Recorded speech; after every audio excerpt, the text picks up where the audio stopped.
Good afternoon and welcome, everyone. I would first like to thank my friends, family, and colleagues for being here to share this moment with me. My name is Elizabeth Heckathorn, and my dissertation is titled Teacher Burnout, a Quantitative Study on Teacher Assignment Structure. Before getting into it, I would like to acknowledge and thank my committee, Dr. Erin Wisman, who serves as my chair, along with Dr. Brittany Beck and Dr. Kate Herman. Their feedback and encouragement has helped me become confident in my abilities as a researcher and academic. As Dr. Suleiman says, this isn't just research, this is me search. And this is a picture that represents my personal interest in this topic. I was in my third year of teaching, feeling exhausted, depressed, and feeling hopeless.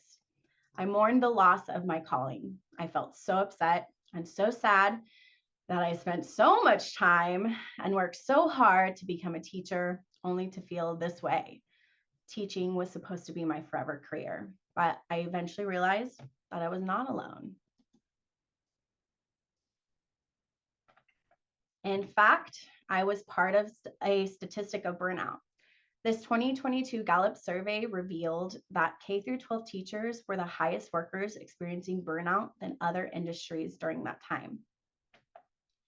Teacher burnout has become a national crisis in education.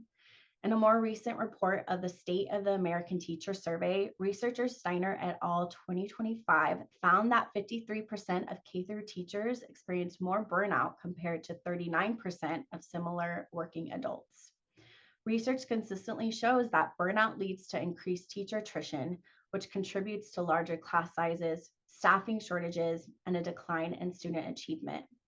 Burnout also reduces instructional quality and student engagement while deepening stress, emotional exhaustion, and job dissatisfaction.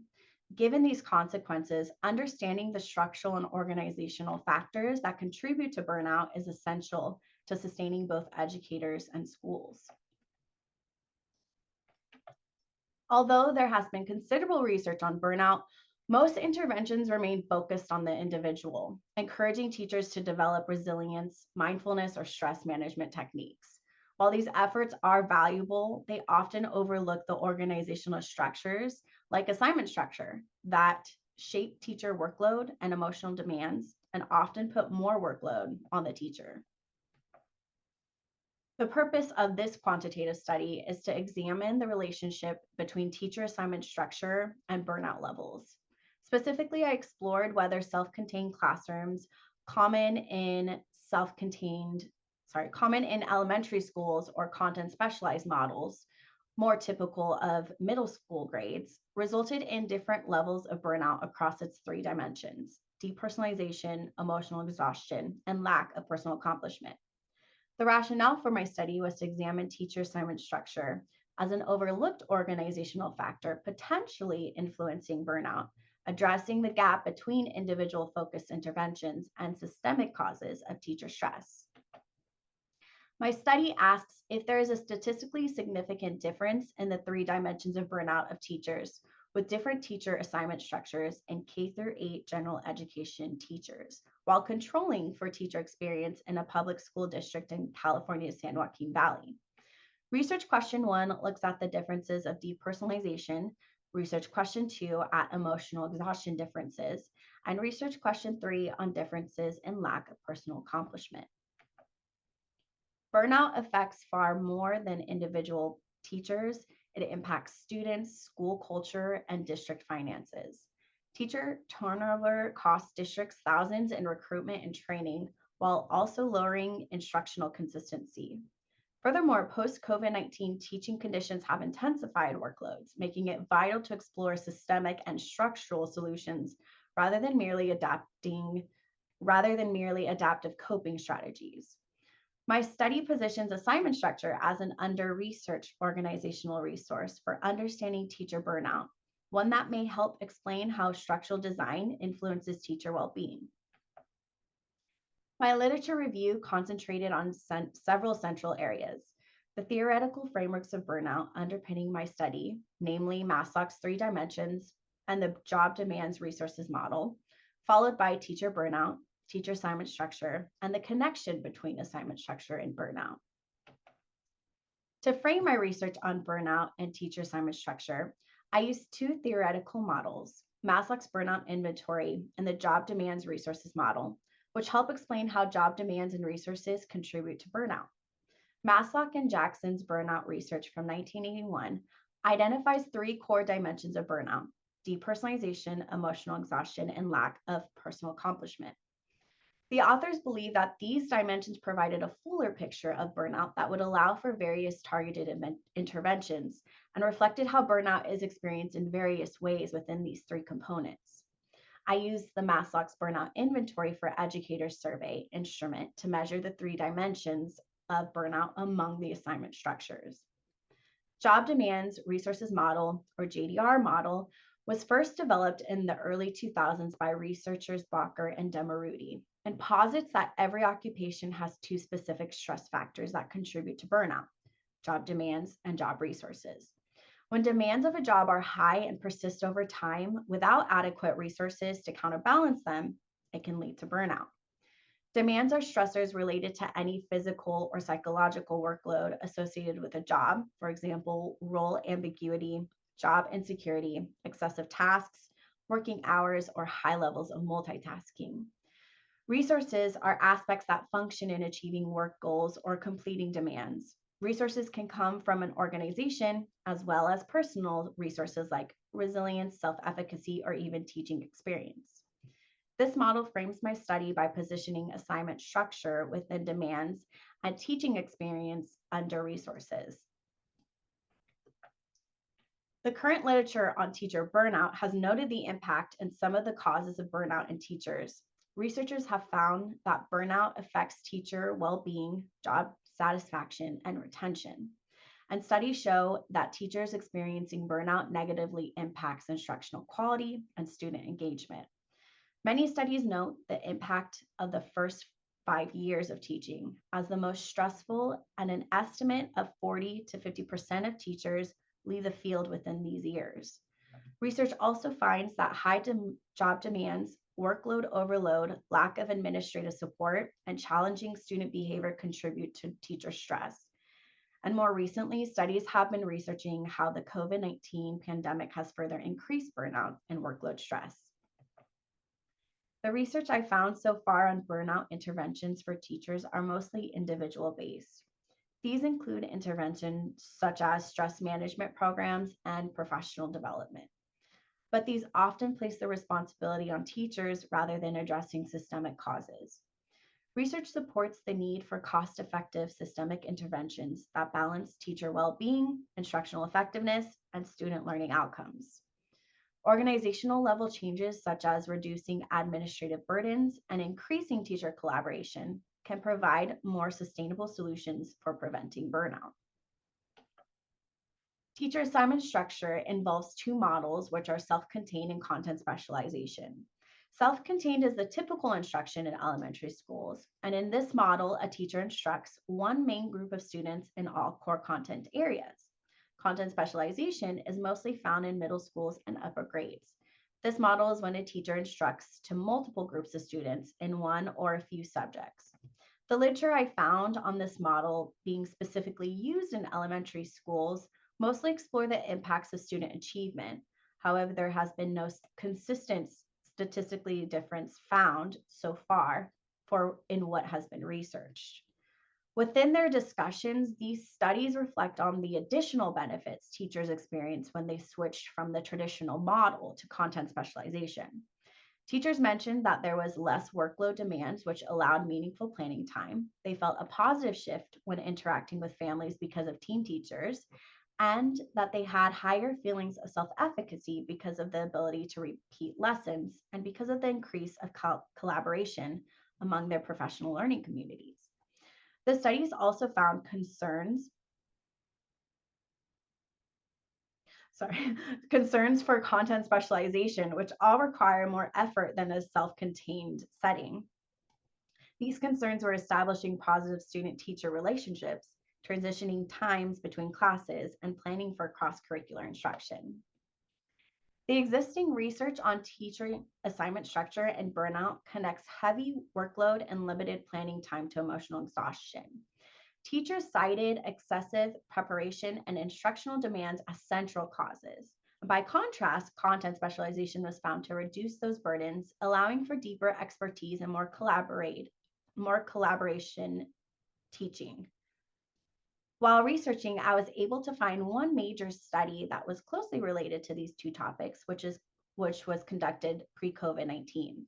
Summer in 2018 explored the relationships between instructional models and teacher burnout among upper elementary teachers in Missouri and utilized the JDR model with the conservation of resources theory as their frameworks. They found that a common theme from participants' third, fourth, and fifth grade teachers was that inadequate planning time was contributing to their burnout. And participants also responded that they preferred to teach fewer subjects in order to become experts and felt more confident in their instruction. The results of the study showed similarities in concerns and benefits to findings of other studies conducted on content specialization. However, few studies have directly tested whether assignment structure statistically predicts burnout across Maslach's three dimensions. Despite extensive literature on teacher burnout, most studies emphasize general stressors rather than structural reforms. Research examining assignment structure through the JDR model and Maslach's burnout inventory is scarce, particularly after COVID-19 pandemic, when teachers' working conditions dramatically shifted. My study contributes to filling that gap by quantifying the relationship between assignment structure and burnout in a contemporary K-8 setting. I employed a quantitative post-positivist approach to test for statistically significant differences between self-contained and content specialized teachers in relation to burnout levels within a single district. Data were collected using the Maslach's Burnout Inventory Educator Survey, and a multivariate and univariate analysis was used to analyze group differences while controlling for teaching experience. The population for the study included all K-8 general education teachers employed in one public school district located in California's San Joaquin Valley. To participate, teachers had to meet three criteria. They were currently employed in the district, served as general education teachers, and were assigned to either a self-contained or content specialized model. A target sample of 125 teachers was sought using random stratified sampling to ensure proportional representation of both assignment structures. Following data cleaning, the final analytic sample consisted of 119 participants. The instrumentation used was the Maslach's Burnout Inventory Educator Survey, or the MBIES, developed by Maslach, Jackson, and Schwab in 1986. The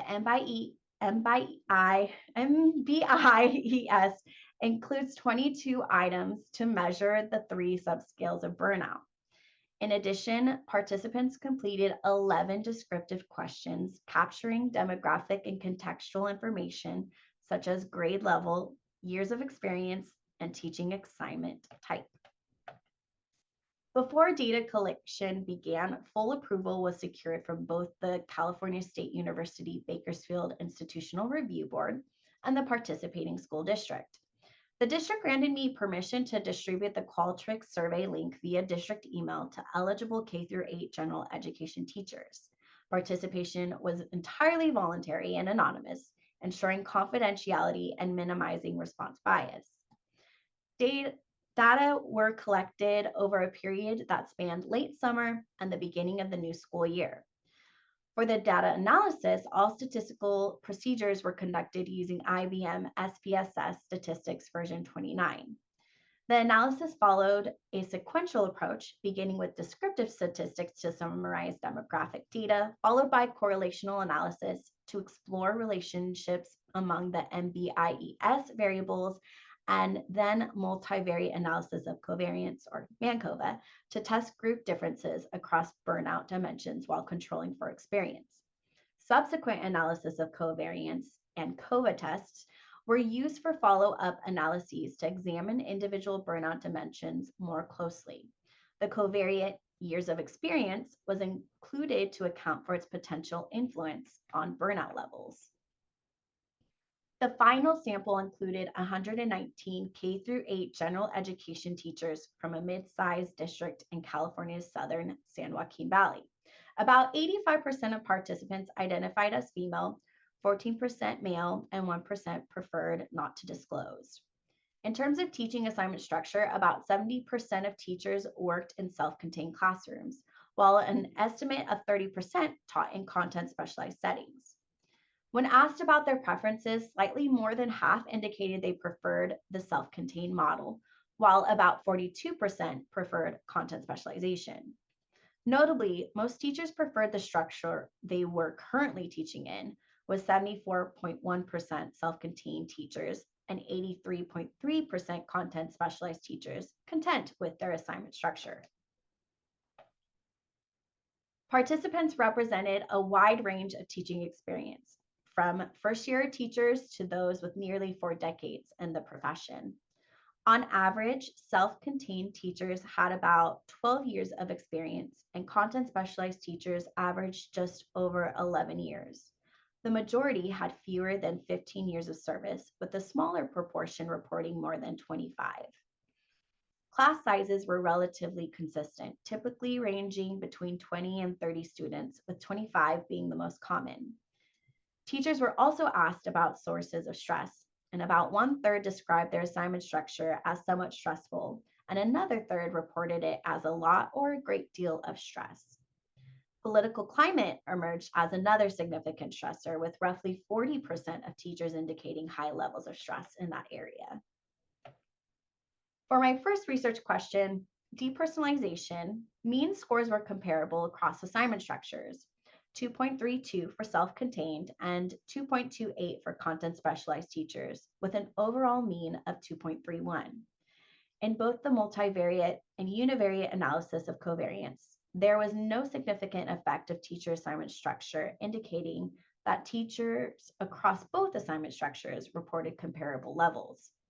Similarly, years of experience did not significantly predict depersonalization. And based on these results, the null hypothesis of no statistically significant difference found was retained. In the multivariate analysis, no significant difference for research question 2 of emotional exhaustion.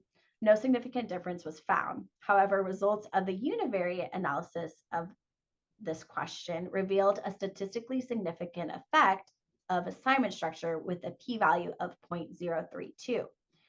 Teachers in self-contained classrooms reported a higher mean levels, 4.31, of emotional exhaustion than their content specialized counterparts, with an average reporting at 3.72. Years of teaching experience was not significantly related to emotional exhaustion. Based on these results, the null hypothesis was rejected in favor of the alternative hypothesis, which hypothesizes that there is a statistically significant difference between assignment structures. The third research question, lack of personal accomplishment, showed no significant differences by teacher assignment structure. Both groups reported similar means, 5.71 for self-contained and 5.69 for content specialized teachers, with an overall mean of 5.70. Therefore, the null hypothesis of no significant difference was retained. However, the multivariate analysis revealed that years of teaching experience was statistically significant, indicating that more experienced teachers reported greater feelings of personal accomplishment compared to those with fewer years of experience. For research question 1, depersonalization, the results showed no significant difference between teacher assignment structure. This contrasts with research suggesting that specialization could strengthen student relationships and reduce negative effects. Instead, the findings align with studies showing that depersonalization is tied to contextual and organizational factors, such as administrative support, collegial trust, and school climate. Through the lens of the JDR model and the literature associated with it, depersonalization tends to stem less from instructional load and more from the availability of social and leadership resources. This suggests that structural changes like assignment structure, while important, are insufficient without accompanying relational resources such as mentoring and social emotional supports. For research question 2, emotional exhaustion, Self-contained teachers reported higher levels of emotional exhaustion than content specialized teachers. This finding reinforces decades of research positioning emotional exhaustion as the core dimension of burnout. It's consistent with studies showing that self contained teachers juggle multiple subjects, extensive planning, and broader student responsibilities, factors that heighten job demands and fatigue. Likewise, Bashan et al. 2023 found that content specialized structures correlated with lower stress and better teacher retention, particularly in upper elementary grades. Under the JDR model, this reflects a direct effect of increased job demands without proportional resources. Rather than presenting content specialization as a prescriptive solution, these findings suggest that teacher assignment structures can alter how job demands and resources are distributed. Different organizational models may offer distinct advantages or challenges depending on grade level, school context, and the availability of supportive resources. For research question 3, lack of personal accomplishment, no significant differences were found. Both groups reported similar levels of professional efficacy and fulfillment. This diverges from earlier claims that specialization increases accomplishment through deeper content mastery. However, years of experience did predict higher accomplishment, echoing research showing that teacher confidence and efficacy grow with time in the profession. Through the JDR framework, this represents the accumulation of personal resources, skills, self efficacy, and resilience that help teachers maintain fulfillment despite demands. This finding emphasizes that professional growth and mentorship structures may be just as crucial as organizational design in sustaining teacher accomplishment. These recommendations for policy and practice move from recognizing burnout as a personal failing to treating it as a work design challenge. At the district level, administrators can re-examine staffing through the lens of assignment structures, using specialization or hybrid models to distribute workload more equitably. Districts can also integrate low-burden wellness supports directly into the school day, like QR codes for mental health services, stretch breaks, or rotating coverage. Districts can pilot elementary content specialization through applying implementation science, which means piloting small scale changes, collecting data, and scaling what works. At the state level, retention policies can target workload structure and recovery time, not just incentives. States can fund pilots that restructure elementary self-contained classrooms or strategies that mitigate burnout, hire aides, or support smaller class sizes to reduce demands. Embedding educator well-being indicators into accountability systems would formalize a long-term commitment to sustainability. And at the national level, policy can move from wellness as an add-on to wellness as infrastructure. Federal grants can support teacher well-being coordinators, workload audits, and reforms that integrate counseling, mentorship, and planning time into the school day, especially for high-need schools. Future studies should include multiple districts, varied timing, and complementary qualitative data to triangulate findings. Research should replicate this study across diverse contexts, including general and special education settings, and over time to capture how burnout evolves throughout the school year. Mixed methods approaches could also deepen understanding of how teachers in both general and special education experience assignment structures and identify mediating factors such as administrative support, collaboration, and school climate. Ultimately, the study demonstrates that while assignment structure alone cannot solve burnout, it represents a critical organizational factor that interacts with contextual variables.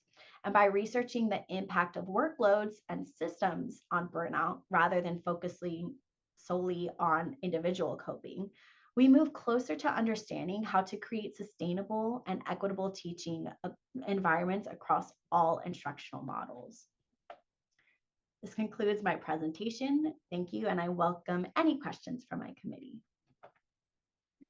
Wonderful. Thank you so much, nearly Dr. Heckathorn. Folks, if you haven't already done so, find your mouse way down to that react button and show some love. Absolutely fantastic.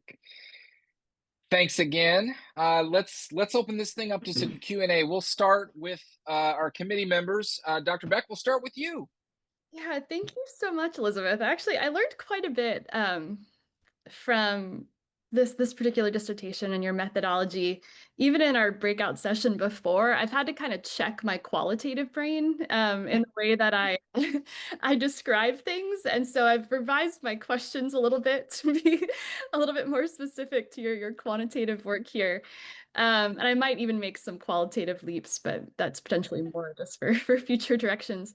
Um, so I guess I have one question, and then maybe based on what I hear, some follow-up recommendations. Okay. So in from chapters 4 and chapters 5, like you've leveraged the data to identify these implications from how your participants responded in this survey. But I'm curious, like as you made the leap from the data to the implications, how did you ensure that your recommendations were rooted in the data, and not just the prior assumptions and your disciplinary training and your theoretical commitments? Did you go through any specific process that helped to ground it in the data as you were developing your implications? Yes, Dr. Wisman made me. It took me a while after he gave me that. Also, he said, like, make sure you're not doing that. I had to do a lot of reflection, and he gave me a lot of suggestions to look up alternative um, implications, not just like this is early, like not just saying content specialization is the solve, which I'm not saying that, um, but to force me to look into other alternatives. Can you give an example of maybe a time in which you revised your thinking, like as going through that process? Um, I had to vent to like a video, and I had to kind of listen to myself, like explain my thinking, and realize no, I can't say that because it's true. I can't with this data. I can't say that content specialization is the end all. There's other multiple areas. This specific subject is not researched enough for me to say certain things. So I have to make sure to check myself in that aspect. Awesome. And so, yeah, and I'm wondering too, and this just might be my own naivety, and you can check me back. But I'm curious about like, well, what I guess one piece of recommendation first. And so, like, as I'm reading through the implications, um, to be able to ground the implications more in the specific data that you collected.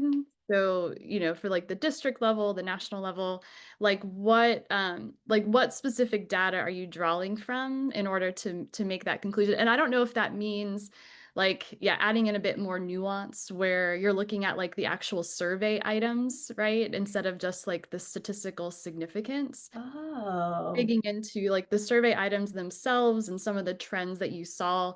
Maybe, I don't know, even more descriptive statistic sense if you want to try to add some like a little bit more nuance to I'm getting this recommendation from this point in my data. Because one of the things that I left like reading like with a little bit of attention is like what can you claim? And like there was one moment, maybe it was in the depersonalization where just because there's no statistically significant relationship doesn't mean that you can then automatically relate it to contextual factors. Like you can only claim like if, like as I'm reading it, like what the data says. And so like as you're making any of those leaps, um, either like root it in some of the itemized like questions, or like understand that with the data you collected, just because it's not one thing doesn't mean it's another is what I was like a little confused. okay. And again, Dr. Wisman can maybe check me if that's if that's just like my own confusion when it comes to numbers. Um, and yeah, do you have any responses to that, or does that make Um, some of the leaps that I'm doing are rooted in literature, but are you saying that I should be more specific in the literature and pulling out those no? things? But what I'm thinking is like as you're thinking about implications from your study, Mhm. like and you're thinking about these recommendations, like I feel like the implications and like what you're recommending should be more rooted in your data itself. And oh, and just what I have. Yeah, and connecting Okay. yeah, you then connecting like what you found maybe to others. But I believe I'm trying to pull up, I probably can't do it in, like in a timely way, but I think it was like in the implication sections, like thinking about like depersonalization specifically, there was a moment where you said, you know, there's no statistically significant relationship between like depersonalization and like the teaching assignment structure, and you made it seem like therefore it meant that it was due to contextual factors. And I don't know if you can make that claim without Okay. having With my data. with your data. Okay. No, that makes sense. I'm going to pause there. I might have another follow-up question a little bit later, but I'm going to pass it over to Dr. Herman. Dr. Herman. Thank you, Dr. Beck. Yeah, I actually am going to build off of what Dr. Beck was just asking, because I think okay, when you were on slides 19 and 20, when you talk about the descriptive statistics, I had a wondering, maybe that builds off of what Dr. Beck was just saying, of like, did you go into any other detail about the descriptive statistics in your findings and like how that might affect the way that the teachers are experiencing their teacher assignment structure? So by that I mean, like, one, do you have a question on your descriptive statistics survey, which I know I can go look at it, but I didn't want to get distracted, that asks about the context of their setting? Meaning, like, okay, you have the teacher demographics, but who are the students they're working with, and what is the school, like, where is that school situated? And I understand it's one district, but the district is a big district and probably has different types of schools. And so I'm wondering if there's any kind of correlation between, maybe correlation isn't the right word, that's a statistical, but is there any kind of influence on like the context and like the way the setting where the teachers are like actually working, and also their results on the survey? Does that make sense? Yeah, like they're like almost the environment that they're with. Yeah, and that, yes, exactly. And I think like some of my broader feedback on your dissertation is that like the framing of the findings treats teacher assignment structure as like an isolated thing, and it's not isolated. It is in response to the needs of the school, the community, the finances of the community, like, you know, those sorts of things. And so I'm just curious, like, how that all plays into your findings, and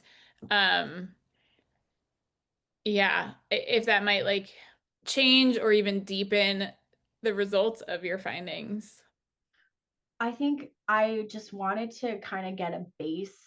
I didn't want to go too deep into like the environment. The whole point of doing a kind of case study for one district is that the schools are kind of similar and that the resources are going to be sort of the same. And I'm really just looking at the workload of assignment structure, more specifically, not like the workload of other aspects for that. Because I would love to ask all those questions. Then I would outline what those assumptions are in your dissertation. Like, if you're making that assumption, like, make sure you Okay. state that in the dissertation, because then as a reader or someone that's picking that up to be like, what are the implications of this? Then I know like what that lens is when you're looking at the Okay. data. Okay. Okay. I have one more that I have to ask because it's my area of expertise, but you, in your dissertation, you like reference the teacher pipeline initiatives as a potential solution. And I'm curious, like, if you can elaborate how your findings might intersect with pipeline development and retention efforts, particularly for designing sustainable staffing models or preparing candidates for the kinds of assignments that lead to burnout. So in other words, like what should educator preparation programs, this is going to inform my own work, that's why I'm asking. What should educator preparation programs, like who are designing the programs, like if they know that certain things lead to to burnout, like what should they be considering when they're designing those programs to give candidates the tools to like, deal with the demands of the job and the resources or lack thereof in the position? Can you repeat that question? Yeah.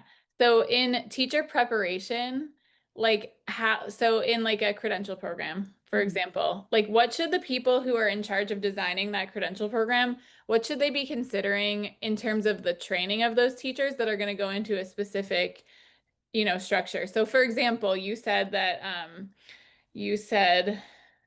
not going to be able to find it in my notes here, but sorry, I'm trying to find it. You said that basically multiple subject teachers are more likely to experience burnout, right? Like, so what should a multiple subject teacher candidate program, like how should they be preparing those people? Like, what should they be considering and integrating into that preparation? This isn't really specific to my research. Well, I mean, what I have my personal experience, but because I didn't ask like what is specifically your workload demands, it's just very generic. Probably the workload specifically of what self-contained teachers have to do in terms of more subjects. And that's kind of what I play on with my job demands. The job demands of multiple subjects have more subjects, right, than content specialized. So I think prep programs need to really hone in that self-contained teachers have four subjects they're going to have to look through, specifically standards and subjects that they have to talk about when they do subplans, every single one of those, as well as like the different variety of ways to teach those different subjects. So keeping in mind that they like prep programs need to help future teachers juggle all of that at the same time, not just one course for science, but perhaps a course for science and integrating English, and how would you maybe cross-curricular planning in that way. Okay, and so those, like if they're integrating those things, that would hopefully mitigate for the burnout later, like give them some more strategies and preparation for dealing with that. Hopefully, yes. Thank you. Yeah. Absolutely brilliant questions, and Yeah. I'm certain that these questions are gonna inspire deeper thought. They're right? making my brain turn. Yeah, right. Yeah, I think about Dr. Beck's comments about digging deeper into the items in the constructs instead of just looking at the construct of emotional exhaustion and pinning your implications about emotional exhaustion. What are those items, right? And looking at that Yeah. descriptive analysis that Kate was talking about, going deeper into that descriptive analysis at the item level and seeing, okay, well, within emotional exhaustion, is there one item that really stands out as being like this big difference, or a couple of them? And then thinking about that in terms of planning for implications and to make those more concrete maybe. I think that's brilliant. And then the Yes. piece about what can teacher preparation programs do other than to counsel folks out of multiple subject credentials into single subject credentials, right? No. No. Well, yeah, I mean, it's the beast of your dissertation and the way that you've situated your primary factor being about teacher assignment structure, and the overlap between assignment structure, right, and grade level, right? And this is something that Heckathorn and I talked a great deal about about how, in the United States and pretty much around the world, when we, in the earlier grades, we have a tendency to put a group of kids with one teacher all day. And a lot of that's about relational things and making sure the student has a positive relationship with the teacher, hopefully, but given plenty of time for that relationship to develop and cultivate, versus more of a kind of a middle grade situation where you need a little bit more content expertise because the science is getting deeper, right? The English language is getting more complex in those upper grades. Anyway, brilliant questions. Thank you, committee members. My question is this, Liz.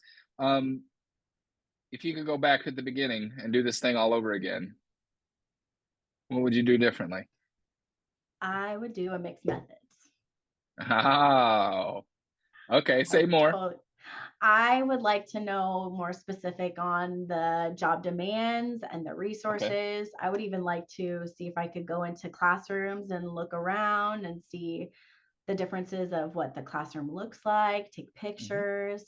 Yeah, I would love to do a mixed methods. Excellent. And that's funny because that's how you started this journey. Remember, you were going to do a mixed methods, and I was like, "Do you want?" I talked you out of it, and I'm sorry about that. Well, no, I said, it's okay. "Do you want to do?" No, I'm glad you did, because a good dissertation is a done dissertation. Amen. And now you got some specific next steps for where to go after this thing, right? Yes. Fantastic. Thank you. Folks in the audience, this is an opportunity. Please feel free to unmute, shout out any questions or comments that you have. If you feel more comfortable, you can certainly do that in the chat. But this is a space for you. Perhaps Dr. Suleiman has something he'd like to say. I knew he was going to call me. On the eve of celebrating you as Dr. Hackathon, congratulations. This is wonderful, timely, and we are proud of you. And I mentioned that in previous final defenses recently that if you go to the graph that Dr. Wisman created with that beautiful picture of getting to the mountain top, now you are there and we are going to push you because you can fly now. All right. So this is a milestone, and make sure you celebrate this evening. Actually, I was thinking about your quantitative, shall I call it mixed method? It has the components of mixed method, right? Because you have a survey and you have qualitative data, right? And no. You don't have responses, open-ended responses. Okay. So anyway, a lot of people think mixed methods is easy. Actually, it's a lot more complex than quantitative or qualitative, because you have to actually guard against two concepts. Probably you heard about them. One of them is data mining, and the other one is data dredging. So when you have all those sources of data mixed in the same sink and all that, so you get tempted to choose and to dredge, and that contaminates the results. So in any case, excellent job. One thing I usually generally ask is, given this climate of foreboding, apprehension, I want to be careful, these are unusual times for all of us. Teacher burnout has been going on for ages, right? But there's an added element with this. So based on your research, what would be the number one antidote to combat teacher burnout? I think lessening workload. That's it. Somehow, some way, I think, because in my experience, you cannot pay me enough to go back to a self-contained classroom. I will never teach all subjects ever again, because I had experience with teaching history, and it lightened my load, and that saved my burnout, my own burnout. Yeah, I agree. Actually, if you have more time, you will have more time to cultivate in positive ways and channel the stress and the anger and the burnout in different ways. Yeah. Thank you. But again, I encourage you to continue this line of research. This is timely needed, and we do need teachers. Thank you. Amen. And congratulations again. You. And we got to do something about this emotional exhaustion, right? I think when I look at the three constructs and I look at your findings and I think, well, what is it? What's the antidote? Yeah. It's got to have something to do with this emotional exhaustion, right? At Mhm. least in the elementary grades, maybe. Mhm. Any other comments, questions from the audience?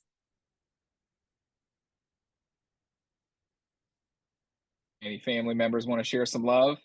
I see y'all out there.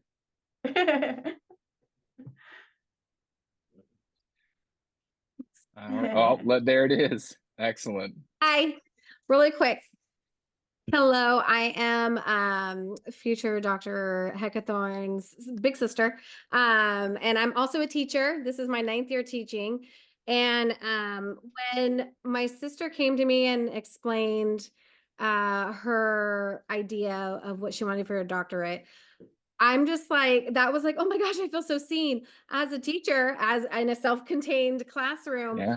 I mean, she speaks so much truth and volume to this very needed research, this project. And I think it is just this epidemic among teachers that we do have this burnout and we do experience this. And so I just wanted to comment that I'm so glad that she's kind of paving this way and kind of shedding some light to teacher burnout, because this is a thing and we should be talking about this. And teachers are just so easily put to, well, we should do it for the goodness of our hearts and for the students, but we're people too. We need to be able to be the best for our students. So that is my comment. I appreciate what she is doing for all the teachers of the United States and hopefully the world. So thank you so much. Thank you for what you're doing. Thanks, Sissy. And I think to that, Amen. Elizabeth, it's like what I don't know, it feels like you have this embodied knowledge, right? You have this like lived experience, this feeling like in your bones, in your like metaphysical being that something is off. And so I think as you like, that's something that you should honor, right? And so like now the big challenge is like for your next study, because there will be a next study because you're There now will. a scholar and contribute to your field. Like how do you like document that in a way that can point to these root causes and these contributing factors? Because I think this gives you like a big, like a broad strokes overview, right? And I think it's like puts you on, it's like a cool step in that journey. And then like the next one, you get to dig even deeper and you're realizing that that's like maybe more in the qualitative world or mixed methods triangulating this data. And so I think that it's like it's unfinished, right? And all research is unfinished. Yeah. Don't know everything about the world. And so it's like a really cool place to be, that like you have insight into what you're going to do next as a scholar and you're excited to do it. So like just kudos to you for being like in this space, because it's a really exciting, kind of maybe scary place to be, but leaving a research question or leaving a research project with more questions, like that's the sign of a scholar. Like done. Oh, okay. Okay, good. Because I have so many. I'm like, you said in one of our classes to have like a button box of topics, and I have a whole document of like, I want to know this, I want to know this, I want to know that. And hopefully with actually future Dr. Gayona, I can do something with her. Awesome. I also I'm going to echo that, because I think that there are a lot of things that you said, and even just the fact, like, I'm always supportive of a mixed methods study. I think it's like the coolest way to get like a really round picture of what the findings are. And I'm like so excited to see what comes next, because I think that like exactly what Dr. Beck and what you said is that you're going to be able to explore it even more with qualitative data, and you might even find something that's different than what the quantitative data tells you, which will be really interesting. Yeah. And to add to what your committee chairs have been stating, I think a really great, because our research aligns so much, a great extension for a future research study could be to study some of those intersections, especially because in the K-6/K-8 world, there's a huge disparity between gender. And I'm positive that having a mixed method or even just a qualitative study on just how much the unpaid and emotional labor is between male teachers and female teachers would completely align with the teacher burnout aspect of your study. So I would love to see that. I would totally geek out and read that. Yes, I love it. Oh my gosh, let me add it.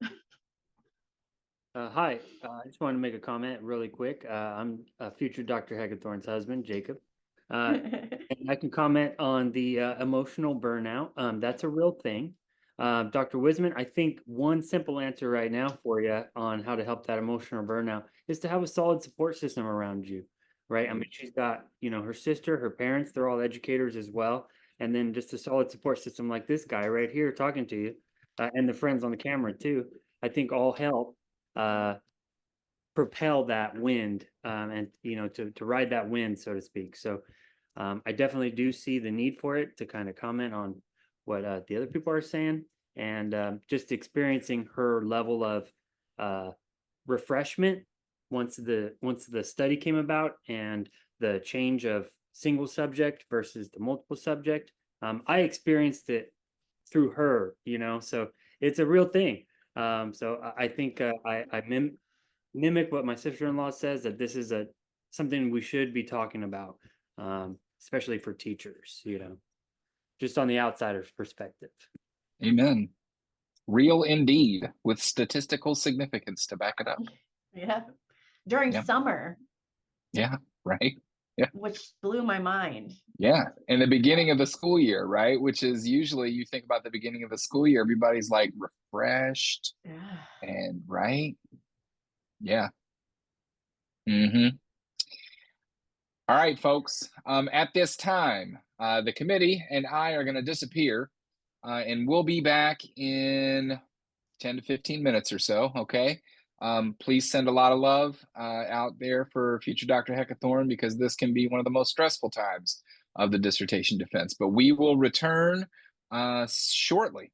Okay. Is the committee back? Yep, they are. Fantastic. Congratulations, Dr. Heckathorn. You have successfully defended your dissertation. Yay! Thank you. Love it. And I'm just beside myself. Brittany Beck, where did you find that book, React? Oh. Is it? So you go to React, and Reaction, click on the 3 dots. You can do emoji. It's the 3 dots. How about this frog. one? Yeah, oh, love it. Excellent. Absolutely fantastic.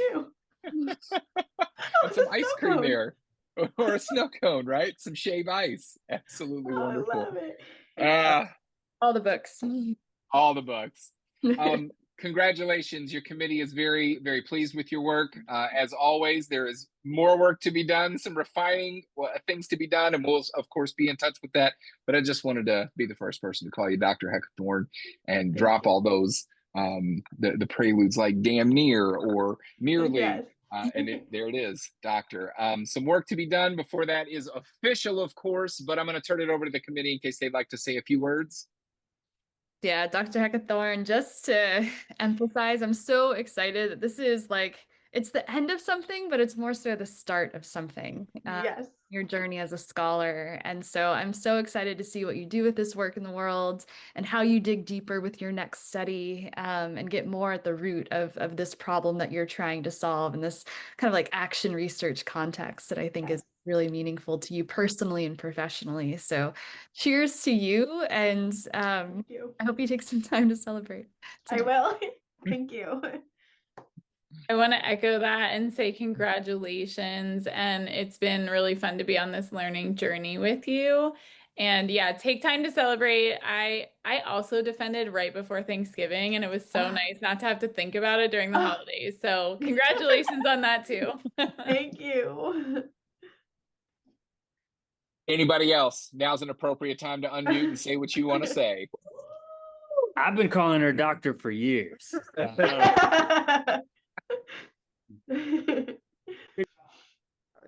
It reminds me of that Kiss song, Dr. Love, right, Jake? Yeah, is that what you're going for? A baby, the doctor, a baby.